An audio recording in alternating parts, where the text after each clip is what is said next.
2024 Paris Olympics ദീപം ഗ്രീസിലെ ഒളിമ്പിയയിൽ തെളിയിച്ചു. പുരാതന ഒളിമ്പിയയിൽ നടന്ന പരമ്പരാഗത ചടങ്ങിൽ ഗ്രീക്ക് നടിയായ മേരി മിനിയാണ് ദീപം തെളിയിച്ചത്. ജൂലൈ 26-നാണ് ഒളിമ്പിക്സ് മത്സരങ്ങൾക്ക് തുടക്കമാവുക. ലോകത്തെ ഏറ്റവും ബൃഹത്തായ കായികോത്സവത്തിനാണ് ജന്മദേശമായ ഗ്രീസിലെ ഒളിമ്പിയയിൽ ഇന്ന് തിരിതെളിച്ചത്. ഗ്രീക്ക് പ്രസിഡന്റ് കാതരീന സെക്കല്ലറാപൗലു, അന്താരാഷ്ട്ര ഒളിമ്പിക്സ് കമ്മിറ്റി അധ്യക്ഷൻ തോമസ് ബാക്ക് തുടങ്ങി 600ഓളം വിശിഷ്ടാതിഥികൾ ചടങ്ങിൽ പങ്കെടുത്തു. ഗ്രീക്ക് നടി മേരി മീന ദീപം തെളിയിച്ചതിന് ശേഷം ദീപശിഖ ഗ്രീസിന്റെ സ്റ്റെഫാനോസ് ദൗസ്കോസ് ഏറ്റുവാങ്ങി.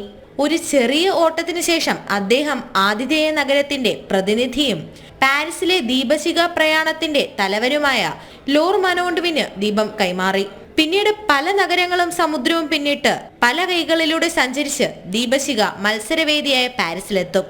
തുടർന്ന് ദീപം 16 നാൾ ഒളിമ്പിക്സ് വേദിയിൽ ജ്വലിച്ചു നിൽക്കും. 1900-നും 1924-ന് ശേഷം ഇത് 3-ാം തവണയാണ് പാരീസ് നഗരം ഒളിമ്പിക്സിന് വേദിയാകുന്നത്.